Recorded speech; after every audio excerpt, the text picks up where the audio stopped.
കൂട്ടക്കൊലപാതക കേസിൽ പ്രതി അഫാൻ ഇന്ന് ആദ്യമായി കോടതിക്ക് മുന്നിലെത്തുകയാണ്. പാങ്ങോട് പോലീസ് അഫാന് വേണ്ടിയുള്ള കസ്റ്റഡി അപേക്ഷ നൽകും. കസ്റ്റഡിയിൽ ലഭിച്ചാൽ അന്വേഷണ സംഘം തെളിവെടുപ്പ് നടപടികളിലേക്ക് കടക്കും. പിതൃ സഹോദരൻ ലത്തീഫിനെയും ഭാര്യ സജിത ബീഗത്തെയും കൊലപ്പെടുത്തിയ കേസിൽ അറസ്റ്റ് രേഖപ്പെടുത്തി കഴിഞ്ഞു. ടി.ജി. സജിത്ത് വിവരങ്ങളുമായി. സജിത്ത്, ഇതുവരെ അഫാൻ ഉണ്ടായിരുന്നത് ആശുപത്രിയിലാണ്, കോടതിക്ക് മുന്നിലേക്ക് വരികയാണ്. അതായത് ഇനിയാണ് യഥാർത്ഥത്തിൽ ഈ കേസിൽ എന്ത് സംഭവിച്ചു എന്നതിനുള്ള തെളിവുകൾ സഹിതം കാര്യങ്ങൾ അറിയേണ്ടത്.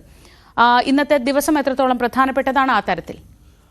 Sreeja, good morning. ശ്രീജ സൂചിപ്പിച്ചതുപോലെ ഈ അഫാൻ ആദ്യമായി കോടതിക്ക് മുന്നിലേക്ക് വരുന്നു എന്നതാണ് പ്രത്യേകത. ഇതിൽ ഏറെ നിർണായകമാവുന്ന കാര്യം അഫാൻ കോടതിക്ക് മുന്നിലെത്തുമ്പോൾ എന്തെങ്കിലും കാര്യങ്ങൾ പറയുമോ, അതിനുശേഷം ഉണ്ടാകുന്ന നിയമ നടപടികൾ, ഇതൊക്കെ വളരെ പ്രധാനപ്പെട്ടതാണ്.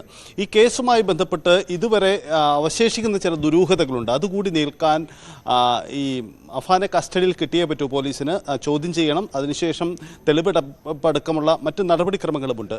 ഈ നടപടിക്രമങ്ങൾക്ക് 3 ദിവസത്തെ കസ്റ്റഡിയാണ് പോലീസ് ആവശ്യപ്പെടാൻ നീക്കമെന്നാണ് നമുക്ക് ലഭ്യമാകുന്ന സൂചന. അങ്ങനെയെങ്കിൽ ഇന്ന് കോടതിയിൽ ഹാജരാക്കുമ്പോൾ കസ്റ്റഡി അപേക്ഷ പോലീസ് സമർപ്പിക്കും. ഒരുപക്ഷെ തിങ്കളാഴ്ച കസ്റ്റഡിയിൽ വാങ്ങിയുള്ള നീക്കത്തിലേക്കാണ് പോലീസ് കടക്കുന്നതെന്നാണ് മനസ്സിലാകുന്നത്. പക്ഷേ തൊട്ടടുത്ത ദിവസങ്ങളിൽ തന്നെ ഈ കസ്റ്റഡിയിൽ വാങ്ങിയുള്ള നീക്കങ്ങൾ നടക്കാനും സാധ്യതയുണ്ട്. കാരണം അഫാനെ കസ്റ്റഡിയിൽ വാങ്ങി തെളിവെടുപ്പ് അടക്കമുള്ള നടപടിക്രമങ്ങൾ നടക്കുമ്പോൾ സ്വാഭാവികമായും പ്രതിഷേധങ്ങൾ ഉണ്ടാവാനുള്ള സാധ്യതയുണ്ട്, അവിടെ വലിയ ആൾക്കൂട്ടം ഉണ്ടാവാനുള്ള സാധ്യതയുണ്ട്.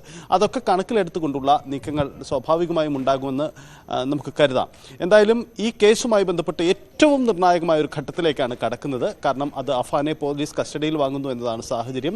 ഇന്ന് കോടതിയിലെത്തുമ്പോൾ കോടതി എടുക്കുന്ന നിലപാടുകൾ നിർണായകമാണ്. സ്വാഭാവികമായും പോലീസിന്റെ കസ്റ്റഡി അപേക്ഷ കോടതി അതേ രീതിയിൽ പരിഗണിക്കുകയാണ് സാധാരണ രീതിയിൽ ചെയ്യുന്നത്. എന്തായാലും ഇതിനിടയിൽ അഫാന്റെ മാനസിക നില സംബന്ധിച്ച ചില അഭ്യൂഹങ്ങൾ, ചില ആശയക്കുഴപ്പങ്ങളൊക്കെ ഇടയ്ക്കൊക്കെ പ്രകടമായിട്ടുണ്ട്. അതുകൊണ്ട് തന്നെ ഇക്കാര്യങ്ങൾ കോടതിയുടെ പരിഗണനയിലേക്ക് വരുമോ എന്നതും പ്രധാനപ്പെട്ട കാര്യമാണ്. എന്തായാലും അഫാനെ കസ്റ്റഡിയിൽ വാങ്ങി സുപ്രധാനമായ നീക്കത്തിലേക്ക് പോലീസ് സംഘം കടക്കുന്നു എന്നതാണ് സാഹചര്യം.